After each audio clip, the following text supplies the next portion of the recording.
Welcome to the live stream. It's a Tuesday and they come so quickly. I don't know what the deal is, but these last couple months, it seems like there's not the normal amount of days in between last Tuesday's stream and this Tuesday's stream. I know what you're going to say. I went a little long a couple times. That does shorten the distance, but I'm talking about like days. So I want to cut real quickly to my little Skycam here, Canon 5D Mark III. Man, I got to tell you that I was doing some comparisons this week with the Facecam. And if you're joining me, thank you so much. If you're on and you haven't said anything in the chat, please say something in the chat. A shout out to the people that helped me get over 800 subscribers. If you are watching this after I'm live or tonight live, or you're replaying it because you missed the first half, thank you so much. We're on our way to 1,000 subscribers. I want to say this, just a bonus. YouTube made some changes recently. They have this new community button available for anybody. I think it's over 400 subscribers. That used to only be available for 1,000 subscribers. And I was messing around with my phone. I had just done an update. I was playing around with things and I looked down in YouTube and there is this new button. So I did some research. I still got to do more research, but it's a really cool feature. So if you are a YouTuber and you are out there building a channel, if you're listening to this or you're already at 1,000 subscribers, obviously there's not just 1,000 subscribers. There's so many viewing hours that you have to have as well.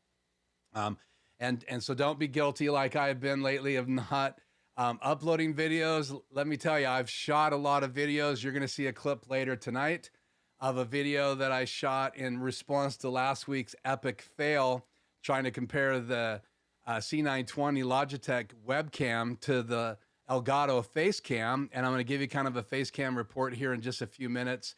We're also tonight going to be looking at all the switches that I have in the studio and why I have them. I've covered this before, but tonight I really want to focus in on the whole idea of switches, what they do, why we use them. So if you're learning how to stream or you are streaming and maybe you're interested in what I'm doing, it's kind of crazy. And I added more splitters and more switches in October. So I didn't go back and rewatch that video, but I think I know for sure things have changed. I've made a couple changes in my ATEMs, and I have two, and they're switchers too. In all fairness, they're video switchers, but I'm going to be talking about obviously those almost every week. We're using the ATEM right now. In fact, I should hit record as I welcome you tonight. And so if you're in the chat, please say hi. I'm going to do a greeting here in just a second, but I want to fish kind of the overview and tell you that not only are we going to talk about the switchers and a little bit about how I'm integrating two ATEMs, the ATEM Mini Pro and the ATEM Mini Extreme ISO. I seem to always forget to hit record. I haven't really been using the recording. In fact, I think I went in and changed it. Let me look at it here real quick. So I'll have to hit stop. I took off ISO. So I'm going to turn ISO back on and hit record. So if you don't have the ISO button in your output folder, so if you're in the control software in the output folder, and I don't have this desktop displayed right now because I can switch between my PC desktop and my laptop desktop. So I'll show you that feature later in the control software. But you have to turn ISO recording on. If you had Blackmagic cameras, you can also turn on recording cameras. I don't have Blackmagic design cameras, but I seem to forget to record. So these switchers are super powerful. They have lots of features, and they let us switch between video inputs. And those video inputs could be a camera like this Canon 5D Mark IV, which I use. They could be a desktop image. It can be a video that you're playing from a desktop. You could cut to Apple TV like I'm going to cut tonight and use my camera as a mobile camera. Understand that almost always you're going to get a little latency if you go that route.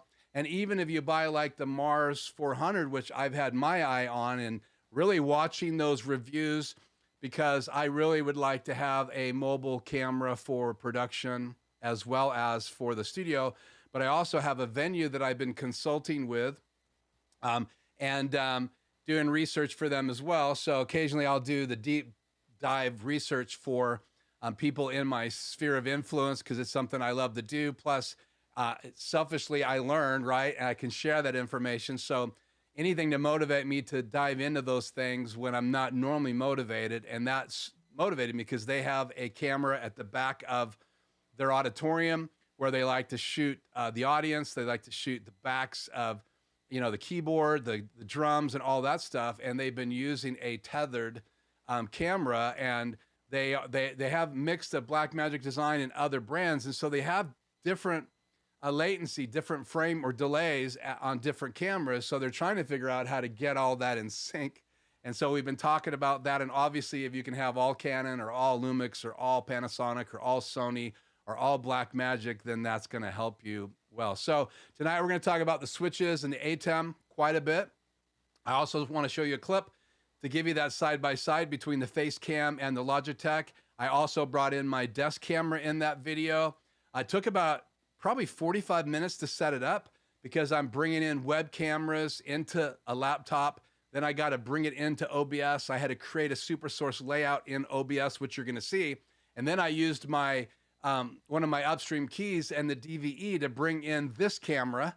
So you're going to see this camera compared to the Logitech C920. You're going to see it to the Facecam, which is the Elgato new $200 camera. So you're going to see some side-by-side comparisons. And then you're also going to be able to see the 720p camera in my laptop. In fact, while we're talking about that real quickly, I want to mention we'll bring you as an update on the new MacBook. Thank you, Freddie, for letting me know that Apple was making an announcement. For some reason, I'm not in that loop.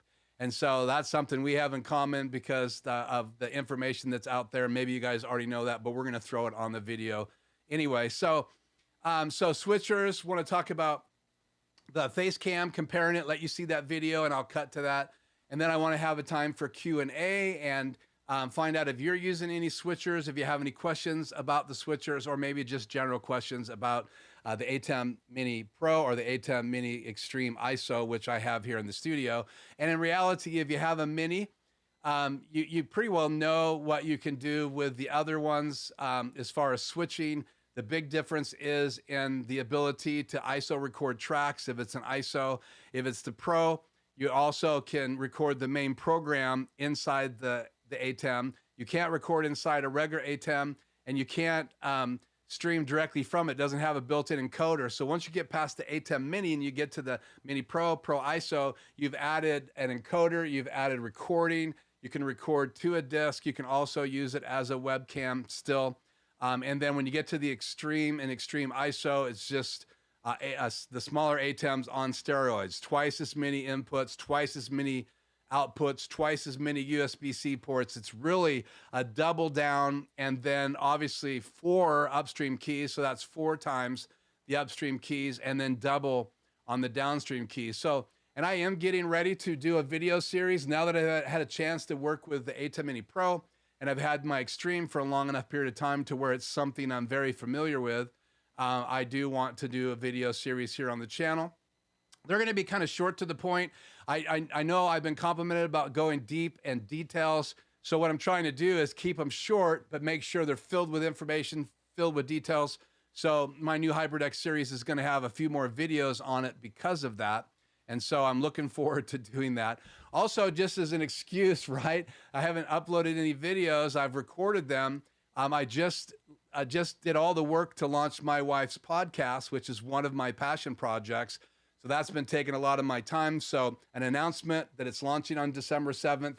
I had to redo the intro reel, which is a really high-tech 1-minute intro reel from After Effects that I learned how to make, and I had to update it. And so then you have to do all the still images. You have to get all the advertisement ready and get that information out. And that happened this morning at 7 o'clock. So if you want to see that video, just message me in the chat tonight. I'm not going to show it tonight during this live stream, but I will put a link later in the notes if anyone's interested. Again, that's a project that I do. I do the video production, I do the audio, I do the photography. So if you're interested in some of my work, that's a perfect example of some of the things that I'm doing. So that launched today. So I have a few weeks before I am going to be shooting for season 3. And so I got this time blocked out to work on those projects. So thank you guys so much. So let's see who else is here in the chat. Conjoined Technologies, thank you. Holy Land is good, but not in congested Wi-Fi areas. Yeah, I heard that as well. It's good to see you here, Tony, from Quick Tech Solutions, LLC, Southeastern North Carolina. Yeah, that's a good place to be, right? North Carolina, I'll never forget going through that area. Some of the best popcorn shrimp I had ever had, right? Imported, a restaurant right on the main highway, whatever that highway is, Tony, that we take all the way down the freeway from, I mean, I went in an airplane down to Florida, and then I drove my grandmother up in her rig because we were moving from the East Coast to the West Coast. So as a 17-year-old kid, I drove all the way up there, and one of my biggest memories is that moment in, I think it was South Carolina, but the seafood was amazing, and I just had popcorn shrimp, and I've never had anything that competes with that as well. In fact, when I get the popcorn shrimp at Walmart, I laugh because it's not even in the same ballpark. So shout out to the Carolinas. And so guys, thank you so much for joining me. I think I said hi, stop, and thanks. Good to see you here. Is there a workaround for getting a multi-view and program out of an ATEM Mini Pro? Is there a workaround for getting a multi-view and a program out of the ATEM Mini Pro? Well, you have a choice, right? But you can't do both at the same time. So you can choose. If you go back into your output, it's up in the 3rd tab at the top of the control software. You know that you can choose, like a lot of times when I have the multi-view up and I want to make sure I have a good camera image, Tony, I'll actually bring up camera, the 5D Mark IV, so it takes up that whole quadrant in my BenQ monitor, because a quarter of that is multi-view, and you know how small the multi-views get. But there is no workaround. When you get into the extremes, you have obviously 2 outputs. So one can be program, and that's what I'm using. What I have on my confidence monitors is the program. I assign HDMI 2 out of my extreme ISO. Let me slow down. So on the extreme ISO, you have 2 HDMI outs, where the Pro and the ATEM and the Pro ISO only have 1 HDMI out. So if you want multi-view, you have to choose multi-view in the output section. But you could switch. So if all of a sudden you're not mixing your show and you just want to have a confidence monitor, then you could switch to program out, and then you can see what the audience is seeing. And then when you get ready to do switching, then obviously you would have to switch over. So FYI, that's the answer to that question. So I already had some questions. That's cool. And I'll look at those here in a minute. So again, that's where we're going. I want to get to that. So again, I want to welcome you guys. I don't want to just ramble on tonight. I really want to try to shorten these up, but get you all the information that hopefully you're looking for. And I really felt like we didn't scratch the surface of this topic on switches in the studio. And I know that many people that I watch on YouTube are using them. I've seen them in their behind the scenes videos. Very few people talk about these small switchers. I think Aaron Parecki did at least once in one of his live streams, and I'm guilty of skipping around now when they have chapter markers and not listening to all of that. So I don't recommend that, because sometimes you miss the obscure stuff, or it's not even a chapter marker. So some of the best stuff that I've learned on Aaron's channel had nothing to do with what he was talking about, but someone asked a question and he responded to it, and it was the exact same question that I'd like to ask. And when I first started watching those, I didn't want my ignorance to show, so I didn't ask many of any questions in the beginning. So, and I know that's kind of mind-boggling to those of you guys, because I seem like I would not be unconfident, but I like to really kind of wrap my head around things before I spend too much time talking about it. So that's why I just touched on the Hollyland Mars 400, because even though I've watched probably 14 hours of video on it, I feel like I'm like, if I was studying for a test, I'm somewhere between an F- and an F, because I got a lot more to learn. I haven't had my hands on it. So switchers, let me segue into this topic. If you have any questions specifically about switchers, I will try to address those. I'm going to hold the other questions until after. But switchers in general is this concept of how do I go from one input to another input if I only have one input I can bring it into. So for instance, if you have an ATEM Mini and it only has 4 HDMI inputs, right? And they have automatic, what's the phrase? I can't think of it tonight. Conversion, right? So if you sent a 4K signal to it, but you were actually streaming at 1080p, or that's what you set it for as the output, which should be USB-C, and also the HDMI out. If you had an ATEM Mini, it'll automatically detect that. So I can bring different things in, like I could bring an iPad into channel 1. If I have a switcher, I could switch over and then bring my another device, like even my laptop in. And that's a huge advantage, where in the olden days, right? And I'm 60, so I lived there. The technology wasn't in the switchers. In fact, a lot of the things that we know that Blackmagic is going to update, right, in their rack-mounted switchers, is they have to put those converters in there. They're very expensive. In fact, some of my influencers have done videos recently talking about converters. I mean, needing a converter to send it to a projector because they have a projector that doesn't coincide and it doesn't convert, and they're sending it out of an HDMI out, and then they're splitting it, and they wonder why they can't get the projector to work.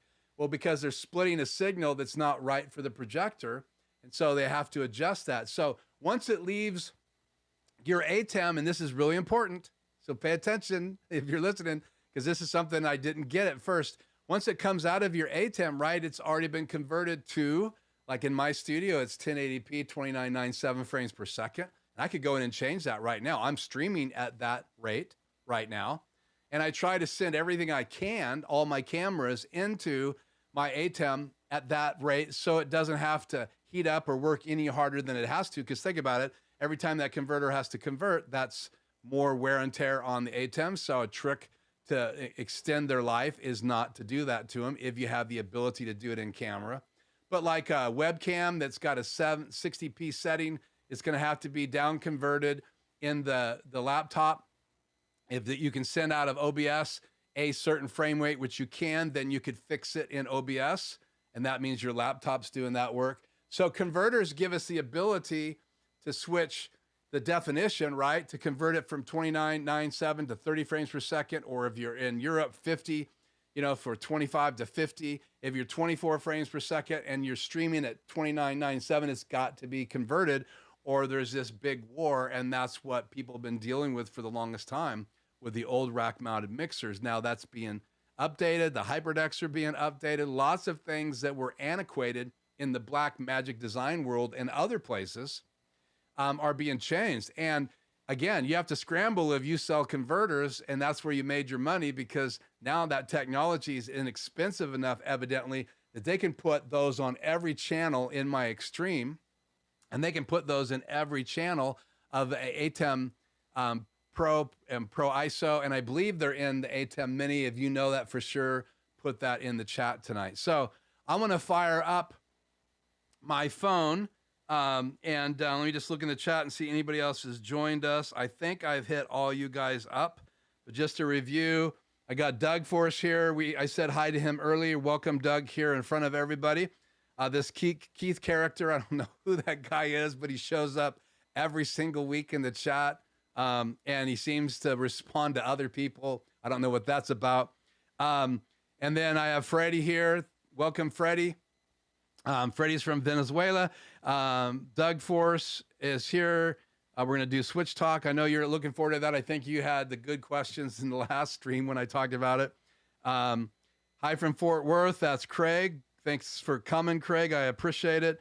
And then Conjoined Technologies. And man, for some reason, I need to have a chart on my wall to remember who everybody is when you don't have your name in your name. So I apologize for that.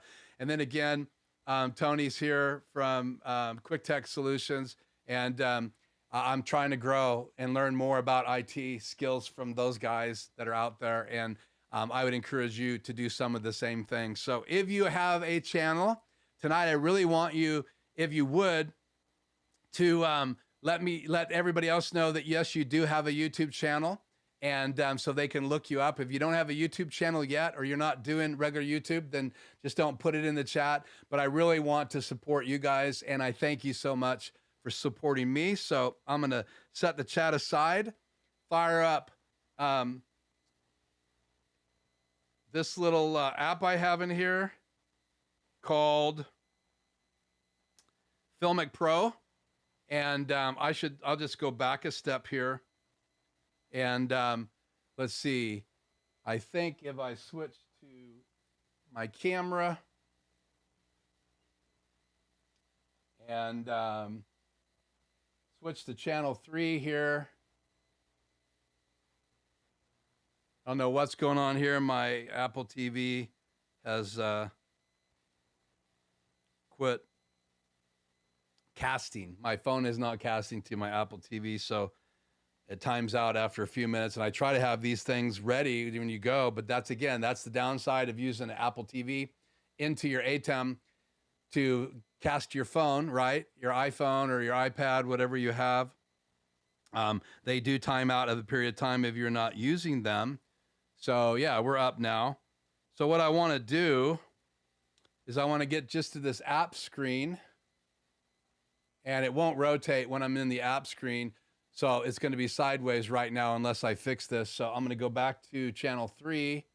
And so this icon here that's on the right-hand side, 1, 2, 3, 4, 5 down is Filmic Pro. I tap that and I have it set to clean HDMI out. So here is the Facecam with the Logitech right above it. And we're going to talk about that comparison. So you're going to see those 3 cameras, plus on the top of my laptop is a 720p cam. So we're going to look at this here a second, but I'm going to take you through those switches right here. And then on top of my Hyperdeck, I have the ability to send 2 different Hyperdecks, the Mini and the Hyperdeck HD Studio Plus. I can send those to this section tonight up here in my monitor. So if I hit that switch, this is switch number 1 we're going to talk about, then you're going to see this changing, and it takes a second. And that's what I have on my first Hyperdeck. And that's what I have. My intro video is stopped on my second Hyperdeck.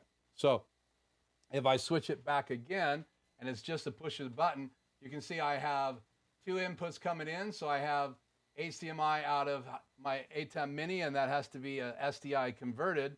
And then I have the HDMI that comes out of the back of the new Hyperdeck Studio HD Plus. It's got a HDMI out. In fact, they both have HDMI out, but I am actually converting this signal right here from the Hyperdeck because I want the one of the things that you have available to you in the new Hyperdeck lines is they have a SDI out that you can have information on it. So if you look at the Hyperdeck on the screen right now, and let me just open up a super source here so that you can see both images here. What do I got here? Yeah, let's do a different background so you don't have to look at that. There we go. So let me switch to super source here. So I'm little and the camera is big, but I don't have any information on the screen to tell me how long the video is or any of that information. And that's why I like to switch. So I'm running all of my intro videos now from my Hyperdeck Studio HD Plus. And I want to, if I want to see that SDI output with all the information on it, I'm going to switch over to it and you're going to see it pop up. And now you can see I have ProRes is the codec, 1080p. Let's see if I can keep the microphone with me tonight. 1080p, 29.9 frames per second. So I'm switching, and that's why we're going to take some time tonight. HDMI in, which just means it's converted. So anytime you go into my monitor, it's going to say it's HDMI. So that's what it sees because it's either converted like this SDI is converted. Because remember, I converted the SDI out of the back of my Hyperdeck because that's the channel that you can turn on and off information on the screen.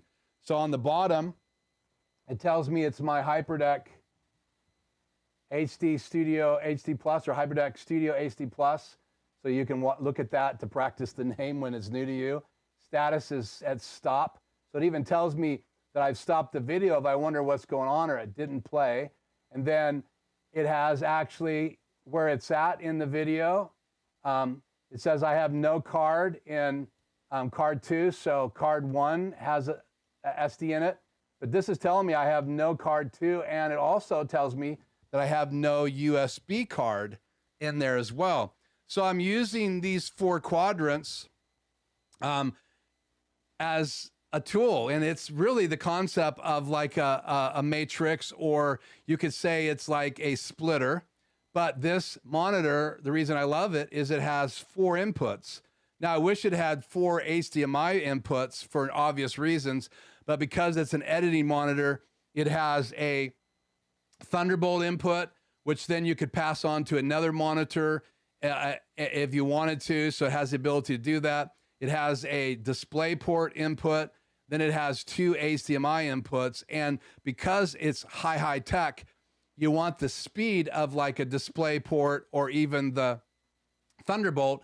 And so even though I'm using it more as a splitter, I also use it to edit video, edit photographs, and I can change the codecs. And we're going to do a video in the next couple weeks specifically on the, see my disc is flashing. It's good to have that information. I do not have enough space to record ISO tracks for the whole thing tonight. So whatever we get tonight, we get. So again, that switcher right there is so I can bring 2 different Hyperdecks into that quadrant in the monitor. And just so you know, I can actually hit this button right here. It's called the puck from BenQ. And then I can change inputs. So instead of having 4 monitors, I can go to picture-in-picture. I could go to a single input and just choose my PC, or just choose my Hyperdeck, or just choose whatever I have in those 4 inputs, which is a really cool feature, because occasionally when I'm editing, I just want my Premiere Pro on the full 32-inch screen, or I want to send the video to that screen as a second monitor, so I can just make sure that everything looks right and see it full screen. So that's switch number 1 that I added after I got my extra Hyperdeck. And then now let's talk about these switches right here.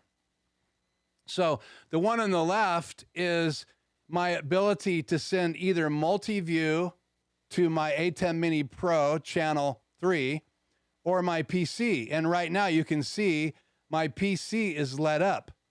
So if we come over here, and I'll move slowly so you guys don't get sick. If we come over here to my Pro, you can see that I can send PC or multi-view. Well, how do I do that? It's only one input. I'm sending it through a switch. So that switch, and this took some paper and some thought, but that switch is dedicated to channel 3 on my ATEM Mini Pro, and I send either my multi-view from my extreme ISO. So if I want to bring my extreme ISO into my show, I can bring it in through an input from the ATEM Mini Pro. So we'll talk about that one more time. And we did touch on this the other day. So the output of this ATEM Mini Pro, I have set to program. And not only is it set to program, the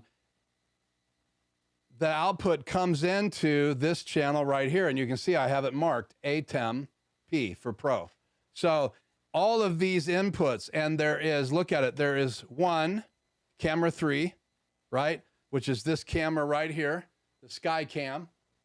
And so if I wasn't showing you this super source view and I cut to this channel right here, then I can show you, and I will here in a minute, I'll show you all of these different channels that I can send here, but I want to review them real quick. So that switch comes in right here.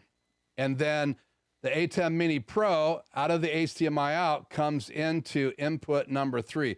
So input number 3 does not have a switch on it. It's always dedicated right now to my ATEM Mini Pro coming in with all of those different inputs into my ATEM Pro or Extreme ISO. So if you were to upgrade, those of you guys thinking about upgrading, don't get rid of your ATEM Mini Pro, because it's going to give you the ability to do some other things. So instead of pulling out HDMI inputs, you can actually use the 4 inputs that come out of your Pro and then come into your Extreme. You're going to lose 1 input because it's dedicated to those 4. So 4 inputs come into your ATEM Extreme or Extreme ISO or whatever other interface that you have, and then you can actually display that. Now, I know people that are streaming live from the web presenter have actually used their ATEM Minis, and then they use the web presenter to get all the data and all the information, because it has a really well-designed screen with all kinds of extra data on it. And I know that's why a lot of guys really love that. So that is switch number 1. Let's move on to switch number 2. This switch goes into, you can see it here. Let me get over here far enough. This switch goes into input number 4 in my Extreme. And it's my laptop or my PC. And so what that means is that, and that's the switch I added extra, this desktop channel number 4, I can make my PC or I can make my laptop. So if I wanted to show, and right now I have the Facecam by Elgato plugged into my PC, and that's all my PC's doing right now, other than it's showing me the chat. And, or I can bring in the Logitech through my laptop, because it is plugged into my laptop, but my laptop is very busy and I'm not going to cut to the Logitech tonight, but that's how I'm doing testing now, because I want to check the latency when they both have a dedicated USB 3 port. So, and you'll see that in the video. So I added that switch so that I can bring either my desktop or my laptop right here, but also I can bring in my PC in channel 3, and we'll talk about that here in a minute. So this is so if I want to bring it in as a separate source, let's say I wanted to have something else coming in right here, then I can move my desktop to this channel from my PC. So I can move it from here over here and replace my laptop, and that's why I added that switch. So that switch goes into channel 4 of my Extreme. The other one went into channel 3 of my ATEM Mini. So I have these switches doing different things for me. So that covers those 2. And now, and we've talked about this one that just switches the output from these 2 Hyperdecks to this single input, and I could make that full screen. But now let's talk about these 2 switches. So the one on the left is the ATEM in channel 4, and I should say Pro, because that comes right here into channel 4. And you can see I have it labeled to be program in. So if I wanted to stream to another location and not use any of these inputs in a live show, I could use my ATEM Mini Pro, just bring the program in, and then I could stream to Facebook at the same time I'm streaming to you guys on YouTube.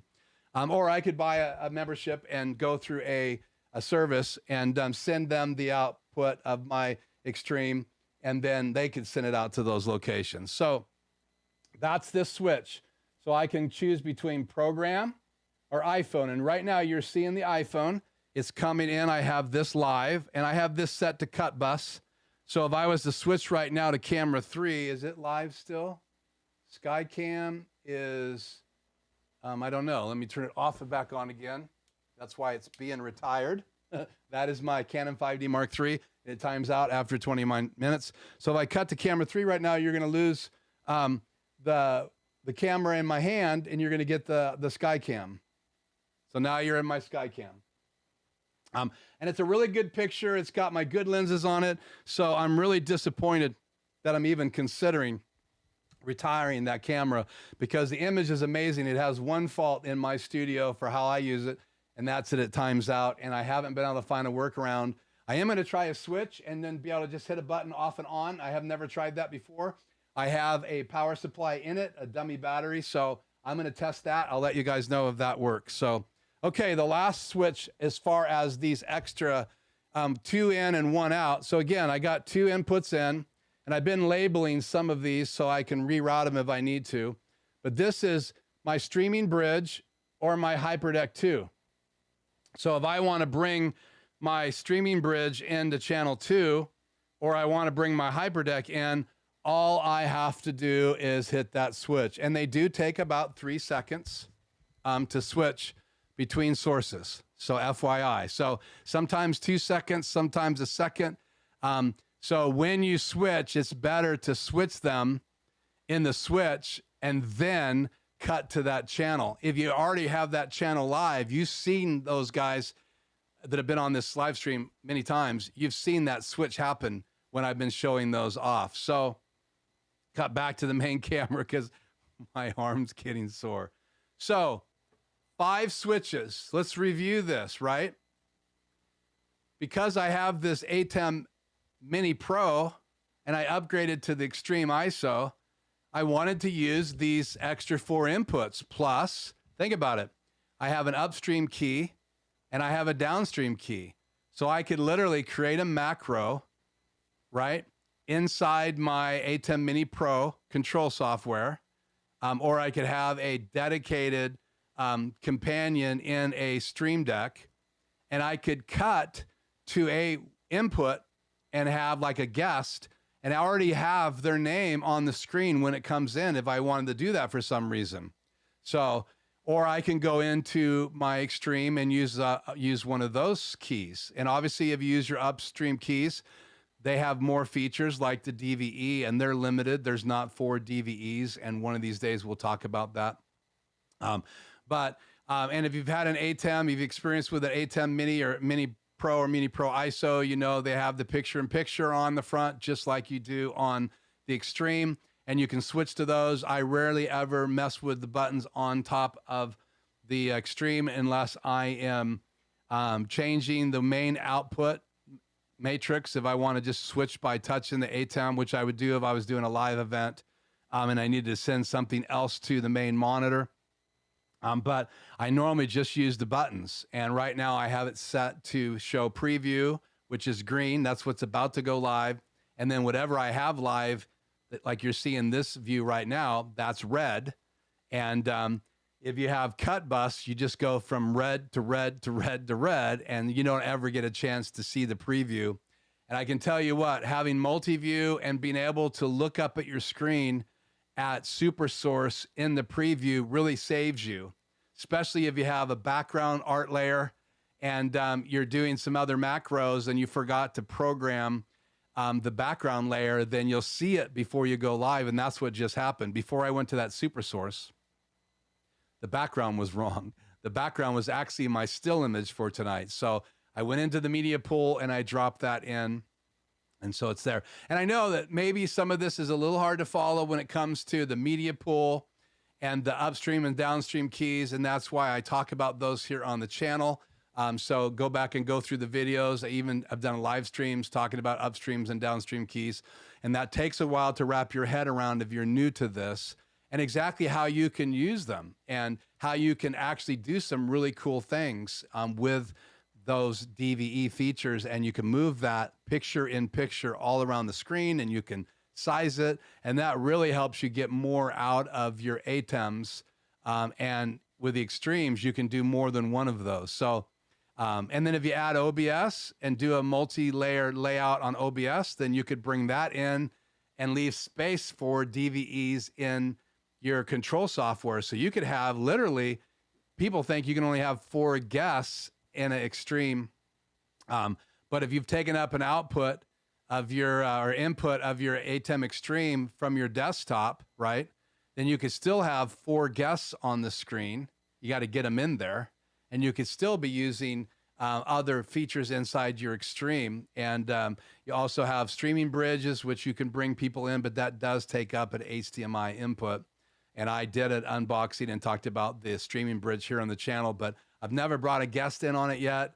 I'm just really not feeling safe about opening up a portal in my network and keeping that open with all the things that go on in my house. My wife has a business and I have a business, as well as all of the other stuff going on here. So Tony could tell me how to do that safely. So I am learning.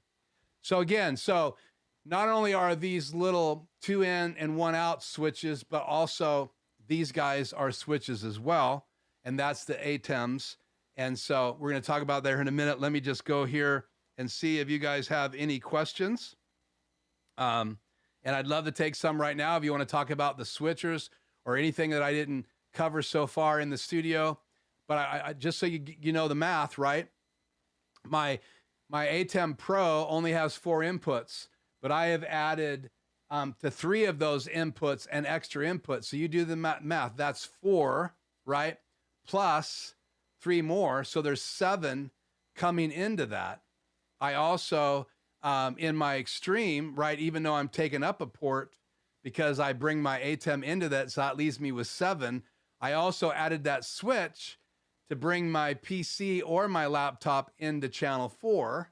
So I lost 3, but I gained with a switch the ability to bring in my PC or my laptop, just not at the same time. But the ATEM fixes that because I'm able to bring my laptop into channel 4 in my Extreme, and I also can bring my PC desktop into my ATEM Pro and then bring that into channel 3. So anytime I have channel 3 live, right, I can't cut to these other channels. But the other thing I wanted to tell you is you have one more tool as a switch that's incredible inside your ATEM Mini Extreme and Extreme ISO or some of the bigger controllers. And we're going to talk about how that switch is built into all this as well. So not only can you change between channel 1, channel 2, channel 3, channel 4, there are other switches that we haven't even talked about yet inside the ATEM Mini Extreme. And there is a switch other than those 4 built into the Pro. And Tony touched on it earlier, asking that question. And I already revealed to you that there is the ability to choose what you want to go out of your HDMI output. Now think about that. You can choose what you want to go out to that HDMI output. So I could be switching different sources that are coming into my ATEM Mini Pro by using that switch. And we're going to demonstrate that here in just a minute. So any questions so far before we go further down the rabbit hole? Crazy stuff, man. Mind-boggling stuff. Okay, let's just go through here. So Freddie's asking, Controlling Technologies, do you have a YouTube channel? Hi, Freddie. I do have a channel, but it's IT related. Don't butt that. Freddie needs, just like I do. I know, Freddie. We need your channel. So please, I give you a hard time. You don't need the butt. That's exactly what I'm hoping these guys will do, is broaden their horizons. And I love your channel, by the way. So thanks, Freddie. Let's see here. Oh, welcome, Vincent Chayung. Any clues what's happening? I suspect it's overwhelming. Unit feels very hot. So you had a question here. Okay, we'll cover that here in a second. Adam Tao is on the channel tonight, the stream. Thank you, Adam, for joining me. I did do your update tonight. If you haven't seen the new update, Adam's added a bunch of other opportunities for you to create other ways to control companion and mix effects. And we are, Adam, very soon. I want to talk to you first. I may need your help that night, but I do want to I want to dive in on my channel using companion to control mix effects and just the general concept of that. And even though I have it, we've walked through that. I definitely want to cover that. So welcome, Adam. Again, I want to look at questions here. Cool. Just got a Blackmagic Design Pocket 4K. Awesome. Want to learn more about that? That's Controlling Technologies. Thanks, Joe. I appreciate you reminding me of your name. I could blame it on being 60, but that probably isn't going to fly with some of my crowd tonight. Okay. Hank's here. Said that earlier. 4K Blackmagic Design Pocket is in the house. Well, not my house. David, it's great to see you. I really have enjoyed your channel. If you haven't gone to David Osler's channel, he is a great photographer. I'm telling you, he is. He teaches, he's training people, but he's in a country that has some limits of getting outside. So And I feel bad about that, but go check out his channel, subscribe. You're missing out if you haven't joined his channel. Speak next about the Rodecaster Pro and integrate it into the ATEM. Yeah, I will. Thank you for reminding me. I will cover that before we cover the other switches inside the Rodecaster Pro. In fact, let's just do it right now. Let me switch back onto my camera because that's a good catch, and you deserve great credit for that. So I am firing back up my Apple TV, and let me close this down. Go back in here. Adam, if there's a way to automate my iPhone into my Apple TV to start that whole process, man, you would be my new favorite person on the planet. I got to clear all this. My phone is not letting me get into anything. There we go. I want you guys to see this. Okay. Now let's get into. So also, not only is there switches for things coming into my Blackmagic Design tools, Rodecaster Pro is not Blackmagic Design. So it doesn't have a MIDI interface. And I noticed that Aaron Parecki and some other people have got into some of the Behringer products so that they can automate those. I totally understand that. And I've been watching those and checking those out. But let's just jump into how I switch things around in my studio here. So let's go back to Super Source. And now you got Super Source. So this is the HOSA switch. And so if you know anything about powered speakers, right, you would come out of your outputs. So here they are. They're gold. So you have a right and a left output that comes out of your console. And those could be XLRs. They could be 1/4 inch. Normally, they're 1/4 inch.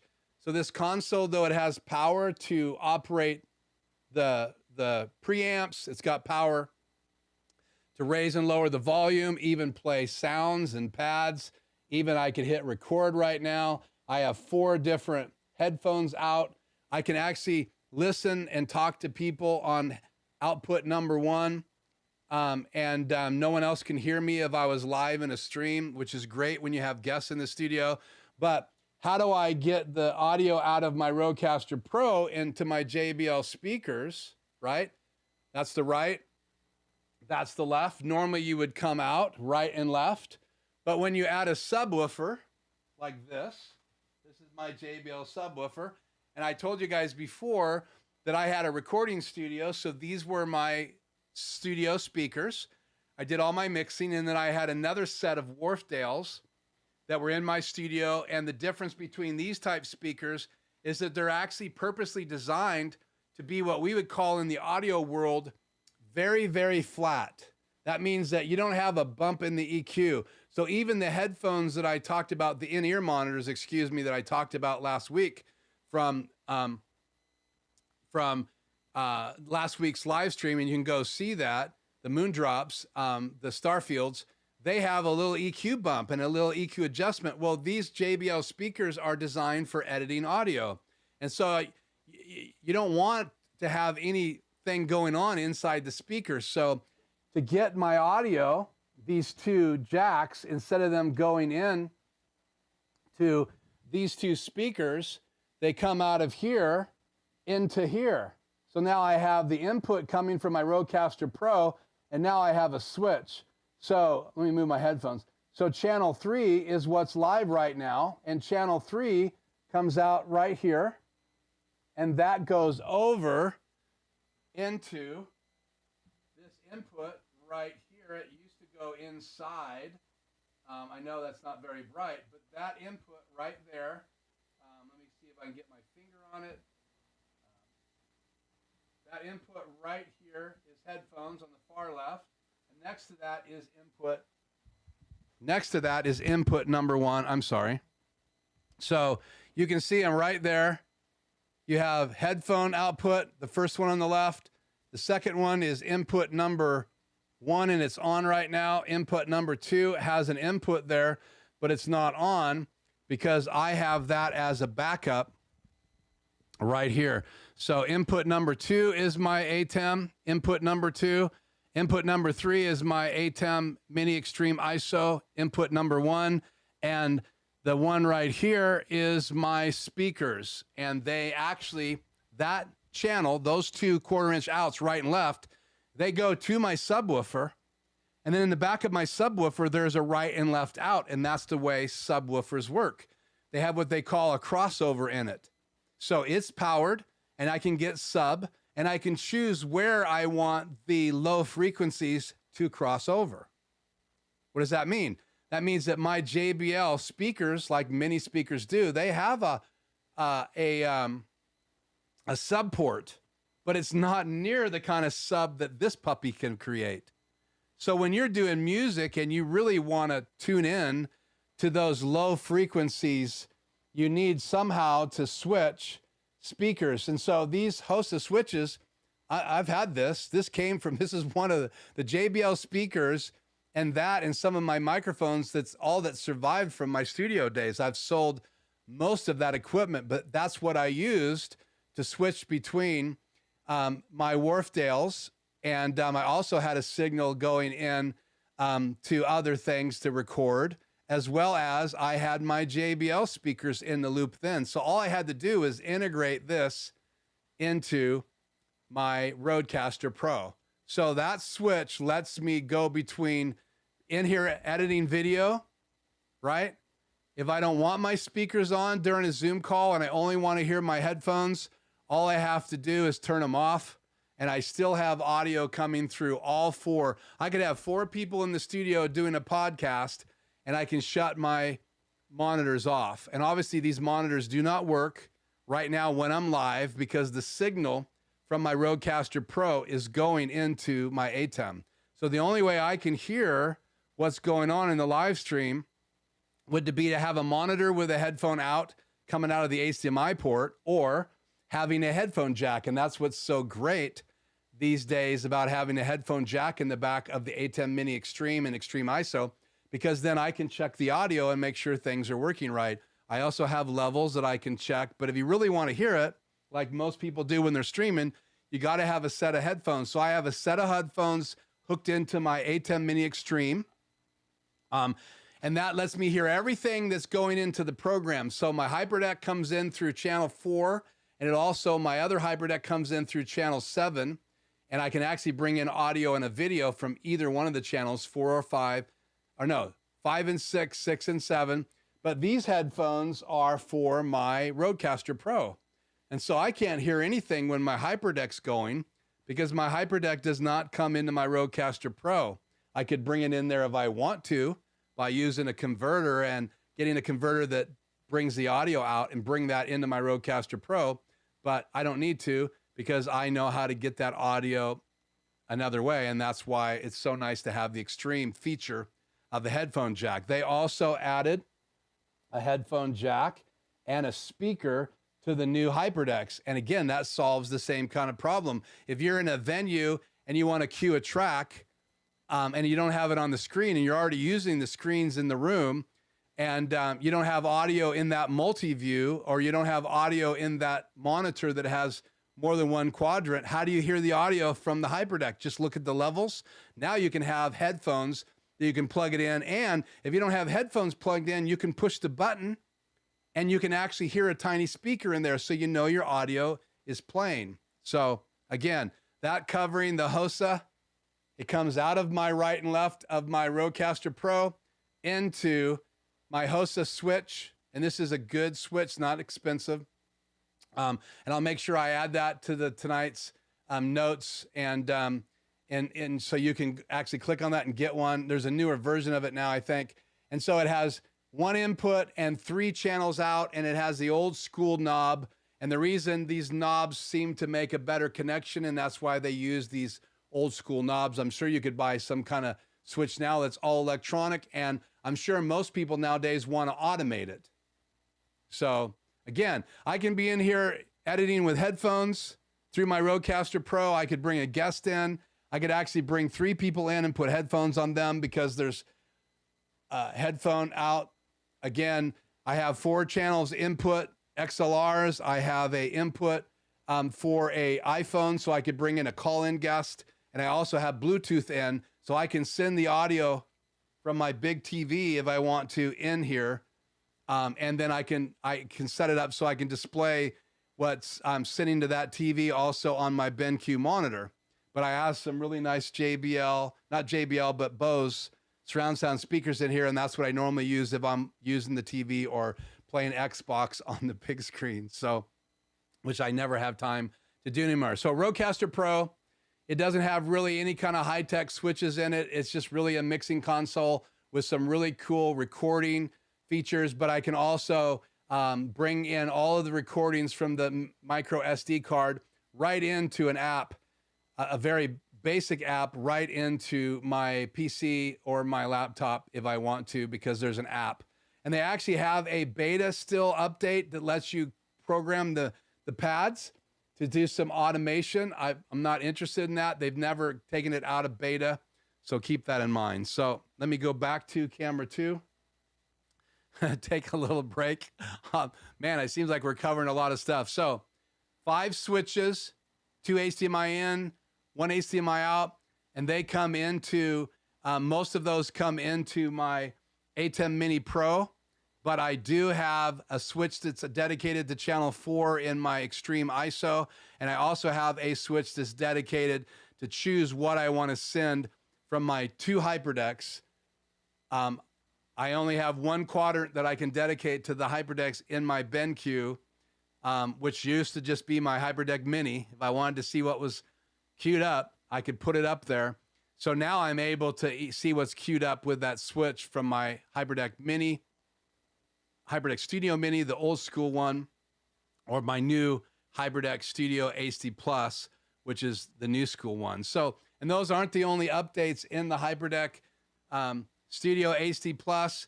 Not only does it have the headphone jack, not only does it have the little speaker built in, it has a different button layout, better features in the buttons, lots more options inside the menu. And then there's lots more things going on out of the back, like we talked about. You have an HDMI out and an SDI out that you can turn on and off all the data information, which I showed you guys earlier. So if you haven't seen that, you came late, go back and watch that part of the video when we were talking about the BenQ monitor, which we're going to spend a whole night on. There's that many things going on in those monitors, and there's other manufacturers that make monitors like that. It's just a great tool when you're doing more than just live streaming. You need to do video editing, you need to do training, you need to do all that stuff. It's nice to have a monitor that you can divide up and do other things with it. And send high quality signals into it with super low latency. When you want to play a video from Premiere Pro right directly to a monitor, then obviously the fastest port possible is the most important part, and that's why it has DisplayPort in the back, and it also has Thunderbolt in the back. And now you have newer versions of Thunderbolt, so you're going to see faster and faster ports over the years. So again, so that's all the switches when it talks about the on my desk, or I've added to these posts, and where those are, just so you guys can see this, I'm going to back up this time and show you this. Let's just cut to, we'll go to SuperSource again. So I have these stands that fill with sand, which helps cut down vibration, and they go all the way down to the floor in the back here. I'm not sure we'll see this, but I saved one of my MC lights just in case. So you can see all my cables down there, and there's my other laptop pad. It's a laptop pad for my PC. I can plug that right into it, this keyboard, and then it has a mouse area on the right-hand side, so you can just set that on your lap. But back there are the stands, one there and one back there, and they can be filled with, and I'm using this little MC light by Aperture. They're great, and I have 3 more of those behind me, plus the bulb version right there in the lamp. So that lamp has a bulb version in it, and then I have one on the top shelf, one in the second shelf, and one in the third shelf. And the one that I have in my hand, I normally put right there on that table, shining on that wall right there, and I stole it tonight. so I could show you things. So let me turn this on now and give you a closer up, a more lit up view of the switches. A little better view, try to give it more like a key light. So those switches, one switch on top of my Hyperdeck Mini, and then right back there on the post is the other two switches. And so it is a cable management work of art. It's not a work of art. A lot of work is what it is, but it's solving these problems because when I do training and when I shoot a video, it's less setup for me. I don't have to unplug things and plug things in and spend an hour getting ready. And that is Mix Effects open right here. This is Adam's app he designed. And I can launch my macros from here, and I can run my Hyperdecks from here. Here's Hyperdeck 1, Hyperdeck 2. I can change cards. There's just lots of things I can do. So it is another switch inside my studio. This alone, being able to be located someplace else and operate, is awesome.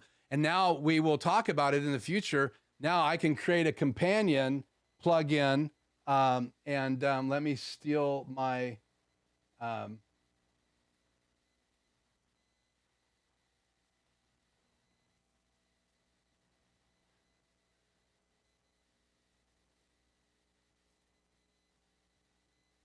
what I'm doing right now is I'm launching Companion. I want you guys to see this other opportunity to switch.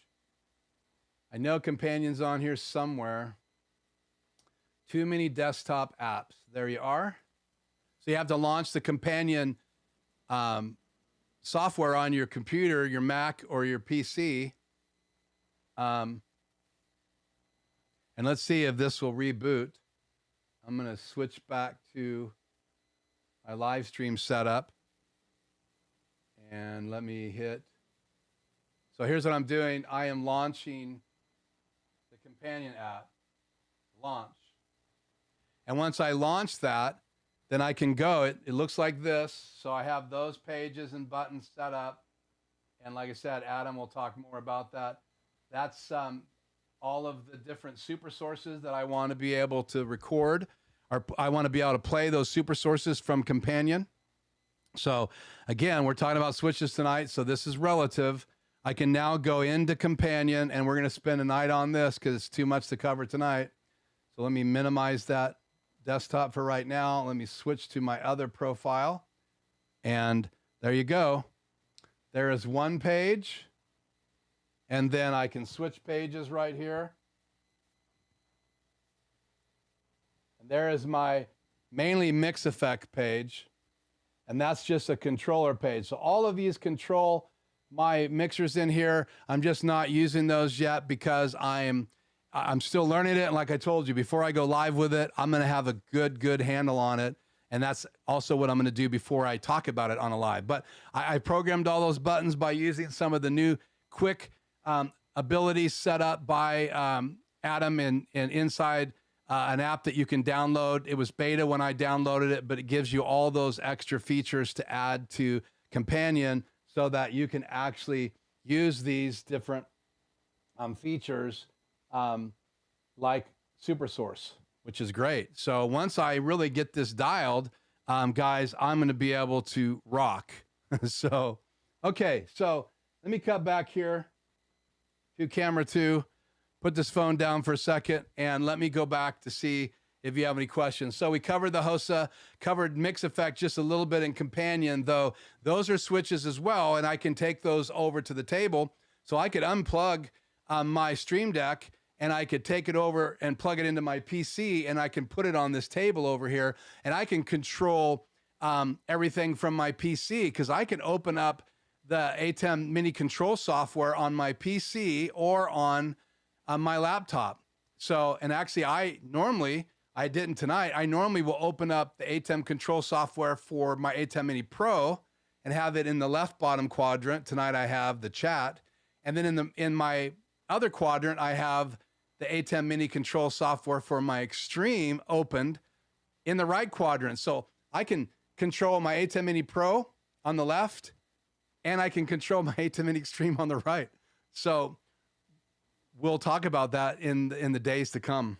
So it's exciting stuff of what you can do. And though I think it's a great app, and it sounds like I'm going to segue into say it's not, but I'm not. But Mix Effects and Companion adds another layer of mobility. And I think that's the greatest advantage of it, especially when you're doing live venues and you want to walk out into the venue, listen to the audio, and you need to make a switch because something takes place. You could use those tools, and mainly you could use Mix Effects on an iPad or iPhone to do that. So, and it looks different on the iPad than it does on the iPhone. And when we dive it into all that, we'll talk about that. And then there's a web page you can open up on your iPhone for Companion to control your companion buttons. And Aaron Parecki does that in his live show. He'll have his phone right there, and he'll make changes on his phone when he goes to the other table using Companion automated buttons. You're going to now be able to do it both ways. You'll be able to control your ATEM stuff from Mix Effects, but the other thing too is you can do some of the cool features in Mix Effects from your Companion software when you're controlling and automating other things outside of your ATEM Mini Extreme or Pro or ISO or any one of the consoles that you can operate from Mix Effects or from Companion. So, okay, so let's just get a drink here. I want to check my time. Okay, it's 5:06. Let's do some questions. And then I want to roll this. I think it's a 4-minute video. What I didn't accomplish last week, and that's showing you the Facecam by Elgato, $200 camera. Raw video comes out of a USB 3 cable. You plug it into a USB 3 port, preferably no hub, directly into USB port into your PC. If you're a Mac person, then you're going to make sure that you want to isolate as much of the speed of that little hub to the webcam, especially any webcam, because you will create latency, and there's huge latency in the video tonight on the Logitech because it was plugged into a hub where I had my Facecam plugged directly into my PC, and that's all my PC was doing other than projecting it through the OBS, so full screen, and then that was brought into channel 4 in my ATEM Mini Extreme ISO. So you're going to see that tonight. And it also shows off my Canon 5D Mark IV next to those two cameras, the Logitech and the Facecam by Elgato. The Logitech is obviously the C920, and many people have bought a version of that camera. It's been around for a long time. I've had that camera for clear back in my recording studio days, so mine has been around for a long time, and it may be an unfair comparison to some of the new cameras that you can get from Logitech. But I'm just comparing to what a lot of people have to the new Facecam by Elgato. So, okay, any questions before we move on here? See if I can find my way back here into the chat. Vincent, good to have you on here. If I didn't welcome you earlier, I apologize. I think I did. Let's see. I can look into auto saving as you type, but right now you have to hit enter. So that must be a question I missed here. Okay. I can see, Adam, you're talking to the guys in the stream, which is great.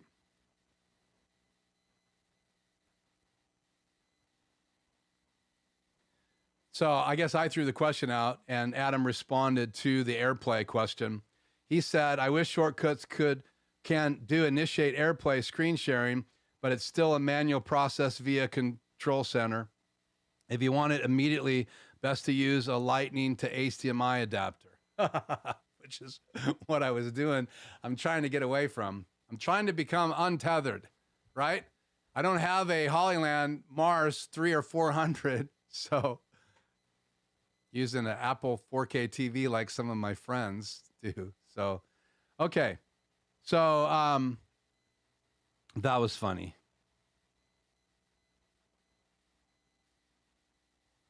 And I've long since run out of hard drive for my recording tonight. So we have quit recording. I don't have another drive for it to flip over.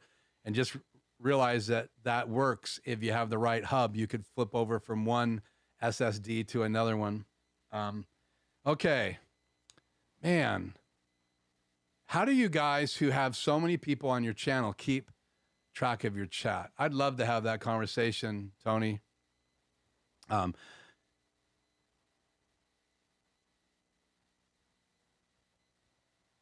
Reminder 1.2.3 is out, Mix Effects, so download it today.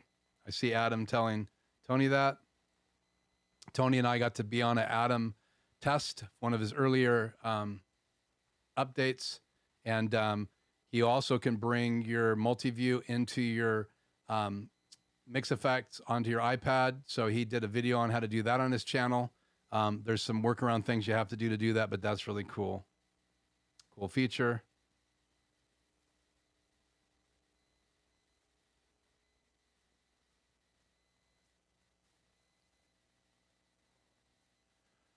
Okay, I'll look at that, Tony. Tony says, prior to stream, I set my iPhone display and brightness settings to never, which I normally do, and I forgot tonight.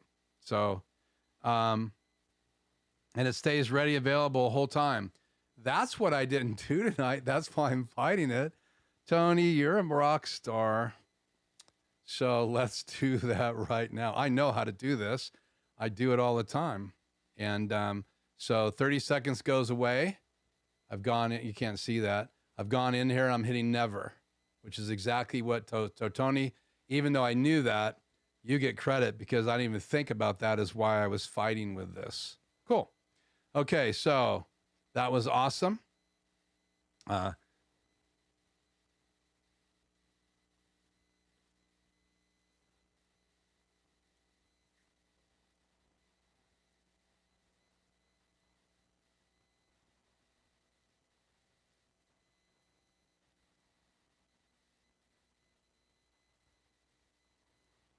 Adam, I'm not sure what you were saying about the buttons. That may have been in response to me tonight, but I apologize. I'm not bringing that into what we just looked at.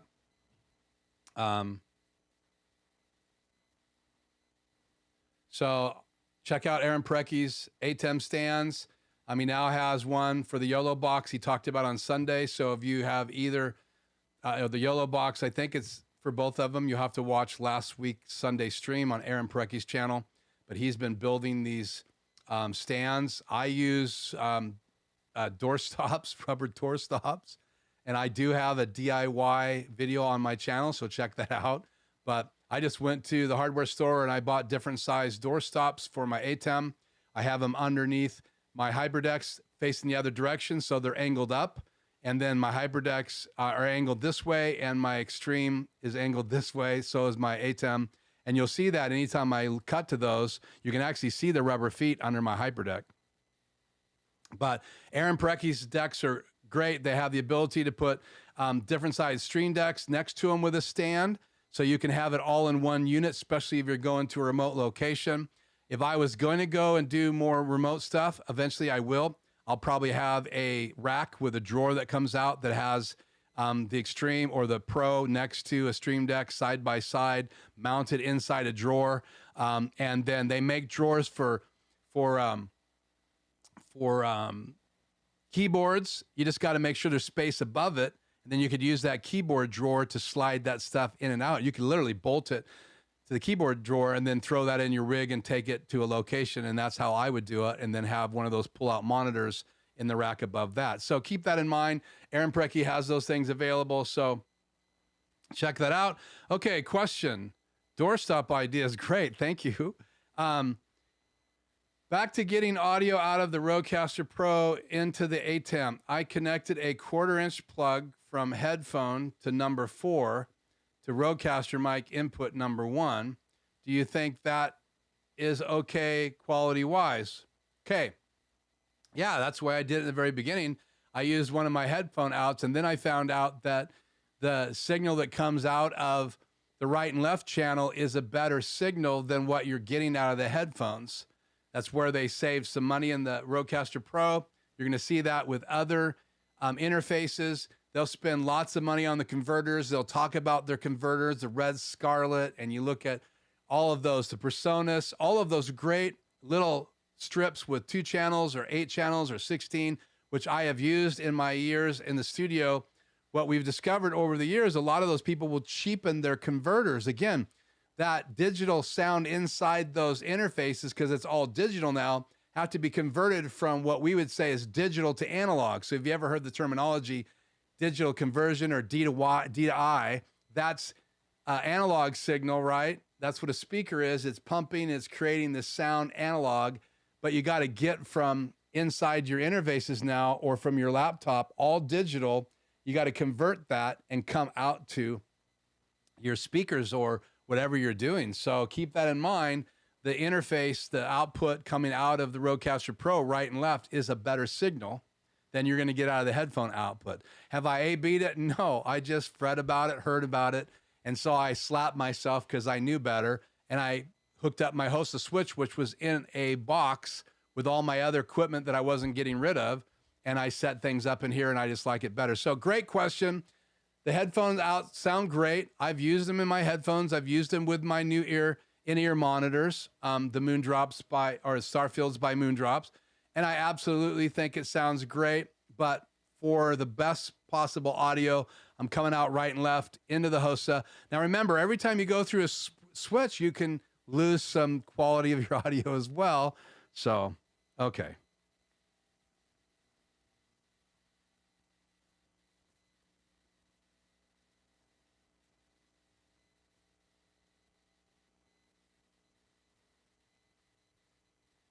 Okay, if I missed a question, just let me know in the chat, missed under your name, and I'll scroll back up or repost it.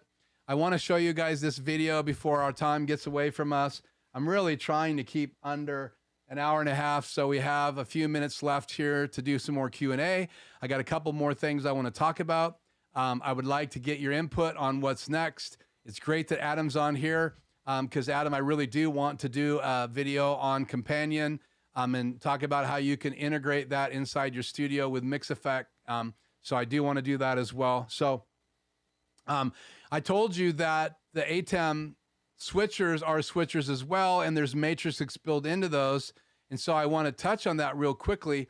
But I want to show you this video first because last week I couldn't get the Logitech camera next to the face camera to work. So we're going to make a segue right now. I don't have any cool graphics or anything on here. I think I did put my logo on here. Did I?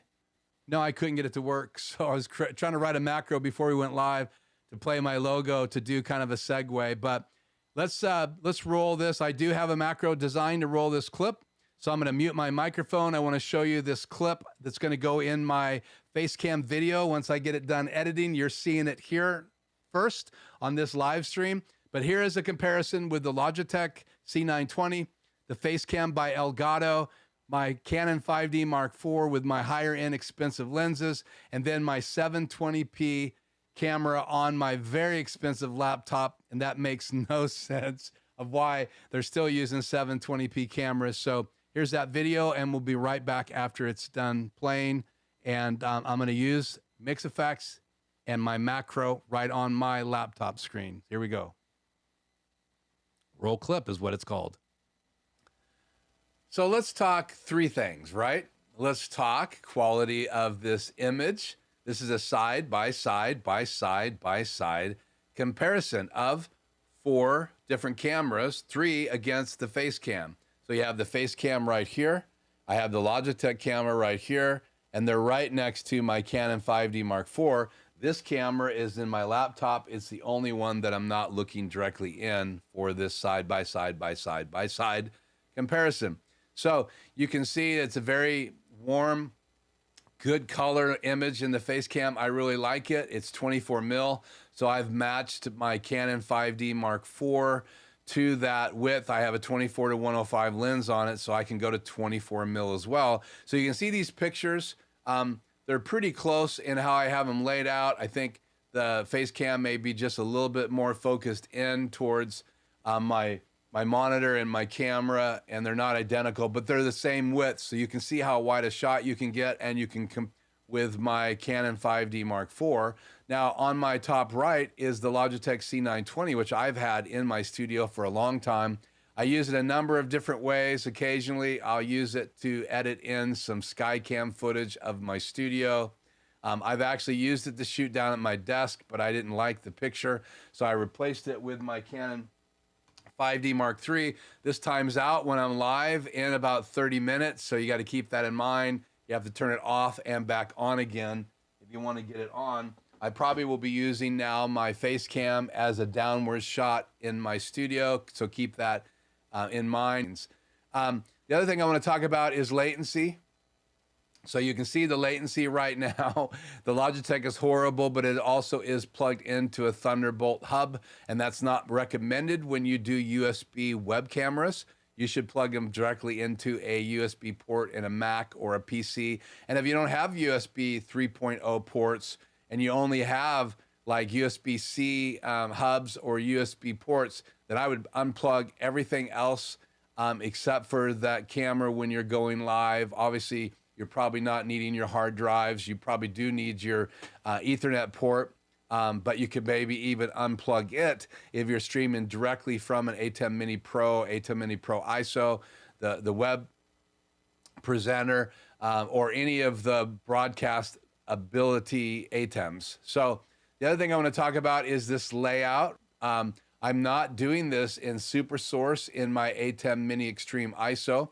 I'm actually doing this as a demo of how you can use OBS.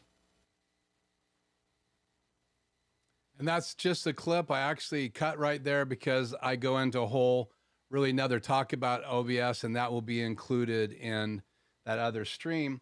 So I have my desk here in this Super Source and change this from where I was showing my iPhone as a mobile cam, because you have a matrix right here that lets you change the HDMI output. So if you look at the front of your Extreme ISO or Extreme from your ATEM, you have all the inputs as well as a clean program view out, multi-view, PVW,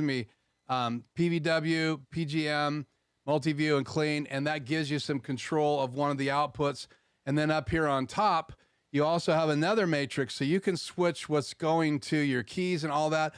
And there's some buttons on here that don't even work. They're not active yet, but that's built into the software, which in reality is a switch. Anytime you can do like what I'm envious of Aaron Parecki, because he has the video hub, 20 inputs in and 20 inputs out. He can just change what goes to what input, and you know that I'm now using all these switches. It's a big investment to buy a video hub, plus it's SDI out, and so that's great if you're coming in from a Hyperdeck and then out, but you still have to have two converters to come out of that hub into your ATEM.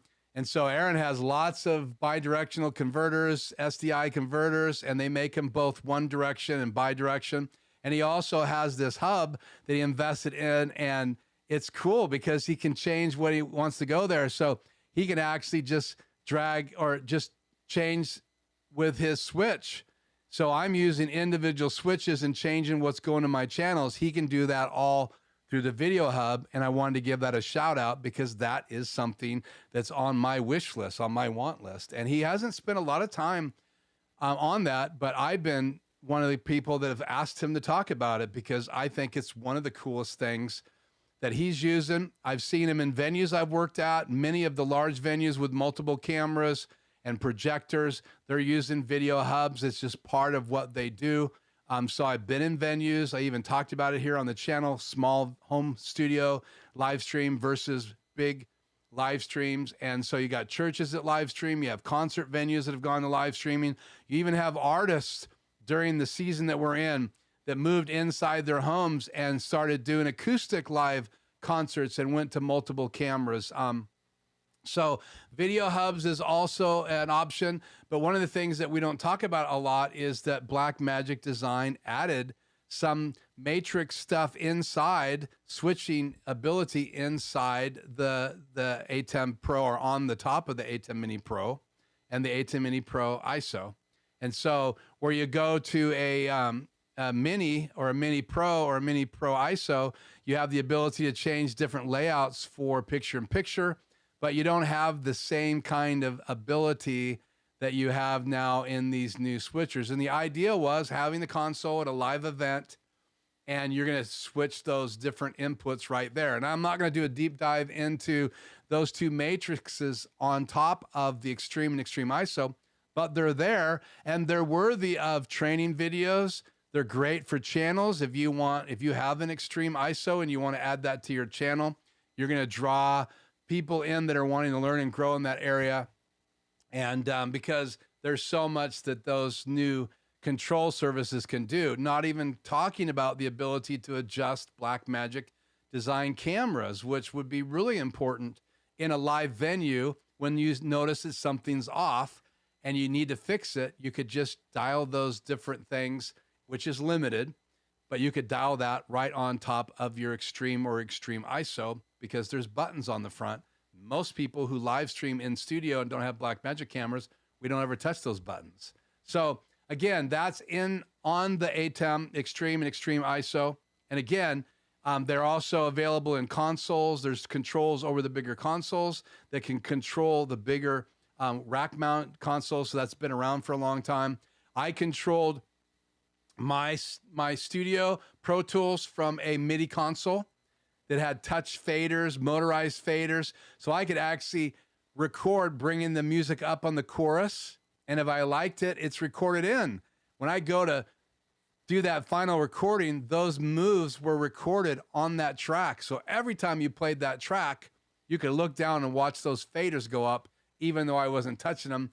That's the real reason why consoles have had motorized faders. So you could do those live moves.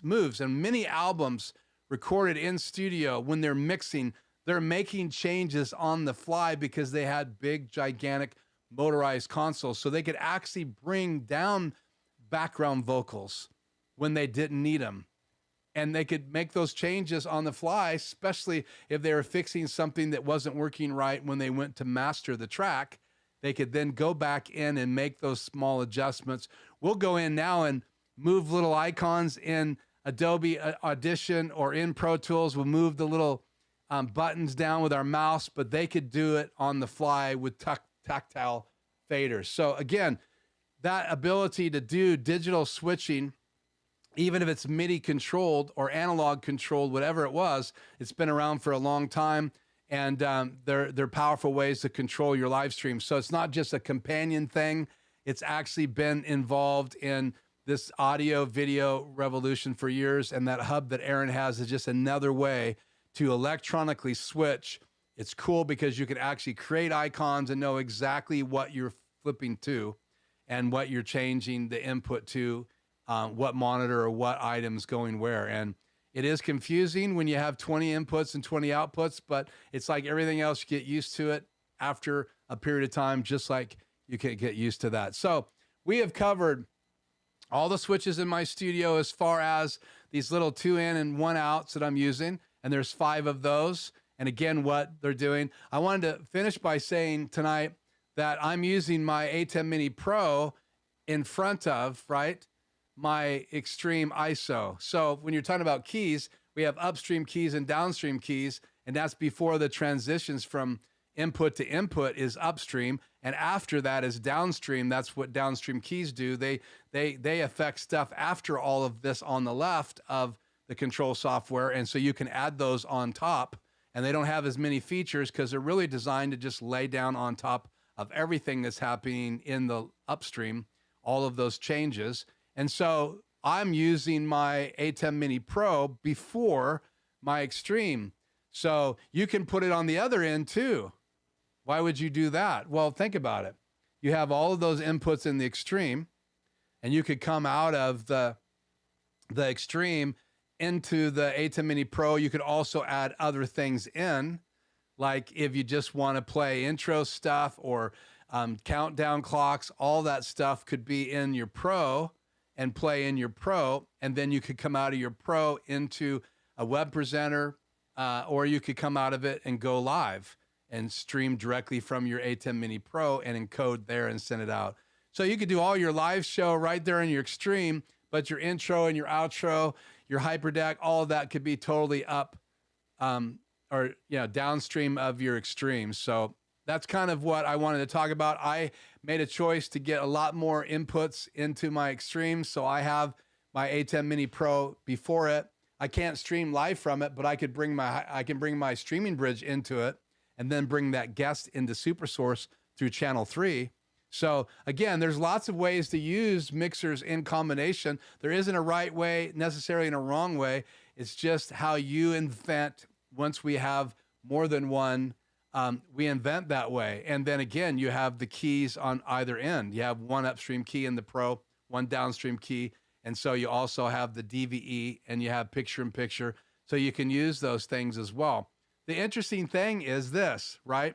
Because I'm coming from my Pro, out of the HDMI out, I have it set to program view.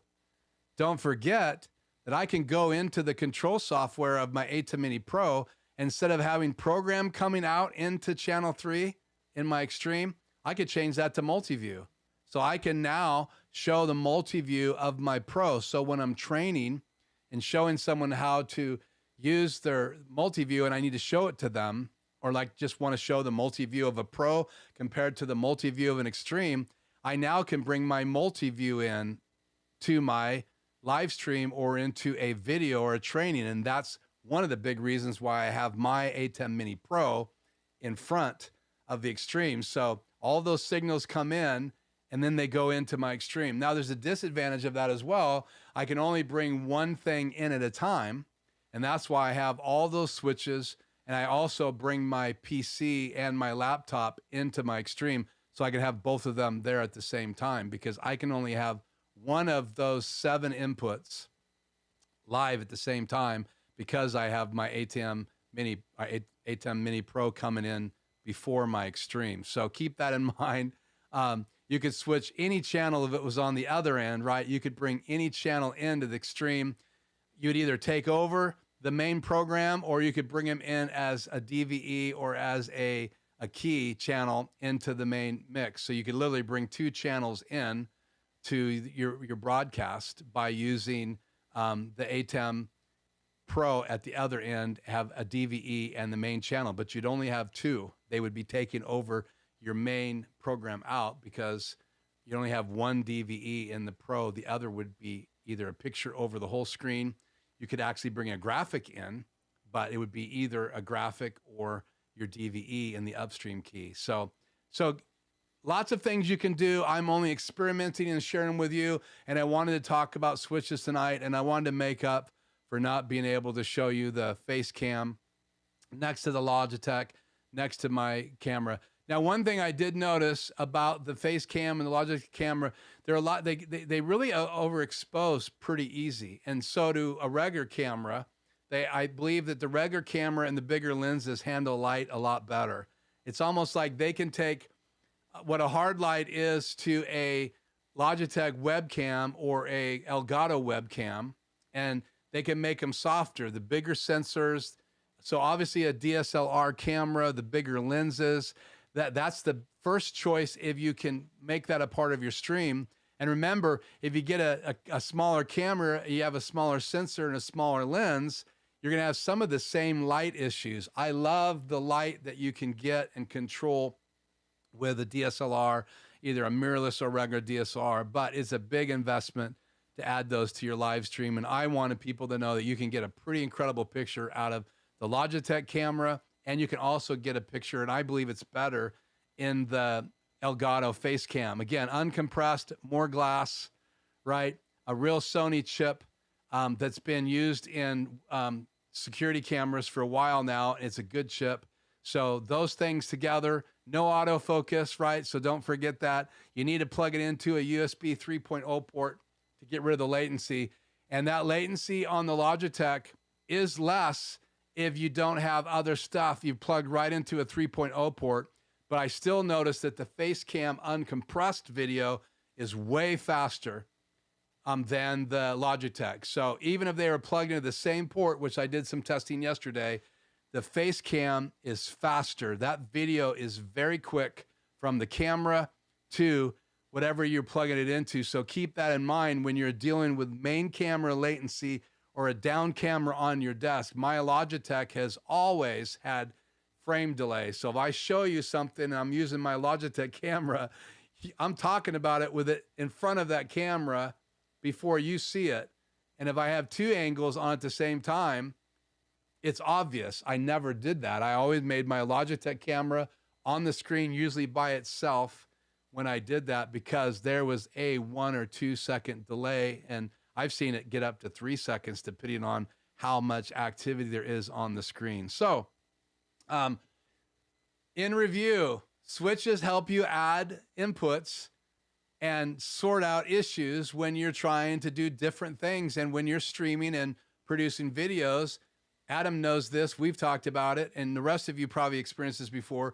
When you're producing inside a room like this, and I actually shoot inside this room, interviews where I'm just asking questions off camera, interviews where I'm sitting down here, my wife's podcast on a table, live streaming from my desk, doing Zoom calls, doing training. When you need all of those different ways of using your studio, then these are solutions for that. If you're just going to do live streaming and then take your cameras off of the stands and shoot all of the footage for your other videos and then edit together, you don't need all those switches. I do, because of how I'm using this space to do multiple things. So keep that in mind before you run out and buy all that stuff. So, wow, lots to cover tonight. And we really only covered the switches mainly and some questions, but I think understanding a little bit about the options as well outside of the control software is important as well. So the manual switches, like I showed you on my stands, and then things like Stream Deck, Companion, Mix Effects, digital, mostly, right? Stream Deck's actually a monitor broken up to the little buttons, and those buttons are tactile, which a lot of people like to touch a button, because that's more like a keyboard, and that's why the Stream Deck has been so popular, is because of the touching them. So anyway, really cool. So Mix Effect, and they're just FYI, I think Adam will tell you that the iPhone actually has touch sensitivity that you can turn on. I just have never used it. So when you use Mix Effect on the iPhone, and I'll bring it up here real quick because I can go into my Pro. I just don't want you guys to think that you have to do a companion only to get some of the tactile. To open up Mix Effects on my phone, choose my Pro.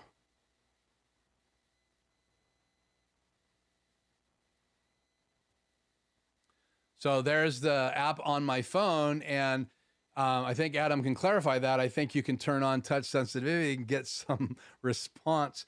Maybe that's in a future update, but that's, you can do that kind of stuff inside a phone. And that's what's really cool about like different controllers, like the Xbox controllers. You can turn that on and you can feel stuff, even though it's not quite the same as a button. But when it's simple like a button, it can add that feature to it. So any other questions before we go? And then we're going to wrap this up officially tonight.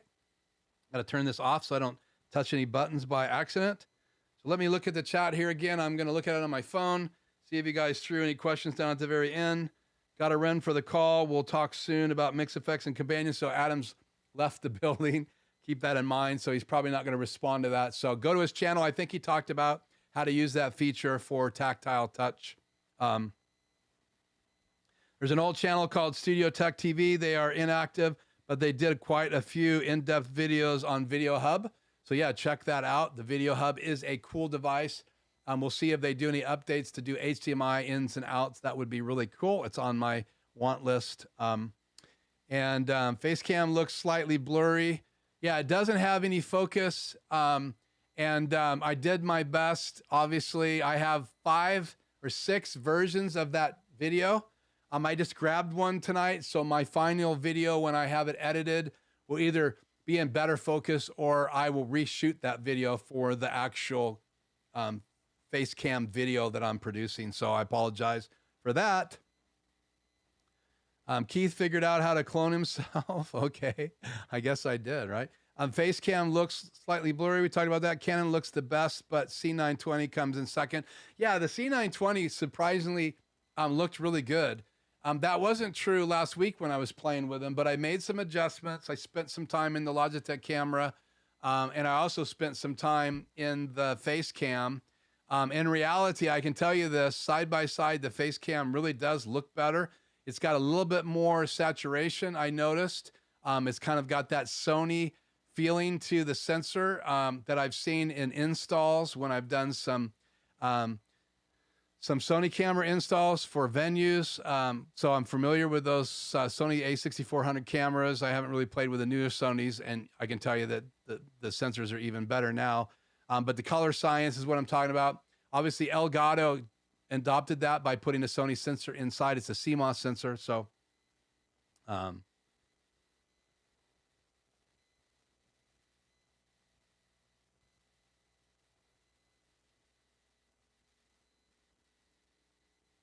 any other questions?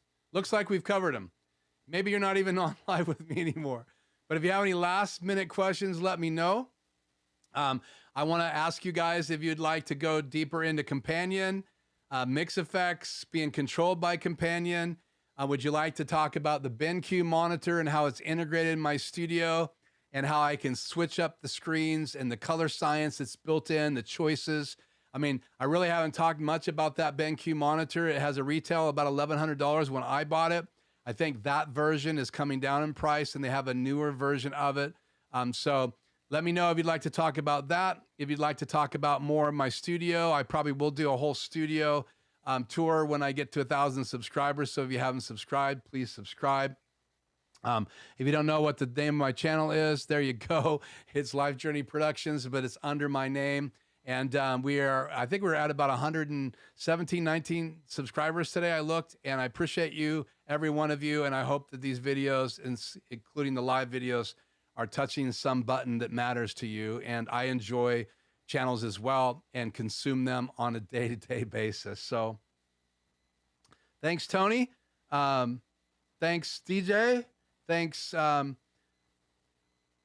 Freddie, for saying great stream and commenting. So we will actually look at the comments. I'm going to leave the chat up tonight and probably the next few days. So, but just chat in the video if you want to tell me which direction you'd like me to go. I want you to be able to influence what's next on next week's live stream. I will be taking a week off. I will be out of the studio, out of the state later this first part of November. So there is going to be a Tuesday. I may pop on live at that location for just a few minutes to say hi, but I'm not going to have the in-studio stream. So that's in just first week of November, so you guys can do the math.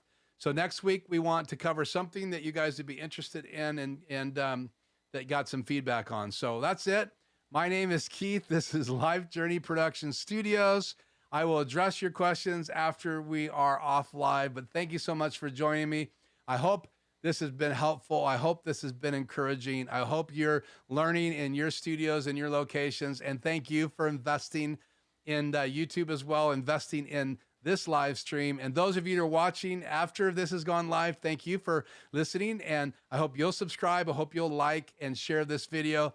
And don't forget, if you ring the bell, you get alerts when the next video goes live, especially when I'm live. And if I do go live in 2 weeks, you're going to want to be on that night because I'm going to be in a pretty cool place if it works. And I'll do a test earlier that day to see if it's even possible when I get to location. But not high tech. It would be from my smartphone and a Rode Lav Plus microphone plugged right into my iPhone. So we'll see if that works when we get there. So again, thank you so much. I'm going to roll the outro video. And again, I hope I'll see you here on the channel very soon. I do have some videos uploading this week, I promise. So check those out. And if you'd like to know more about my wife's More About Birth Season 3 podcast and that intro video, that could be included in a podcast as well. But you can watch it first and see. I will have a link here in the comments tonight or in the description. So until next time, I'm Keith. Roll outro. Assistant, roll out. Oh, I'm sorry, that's me.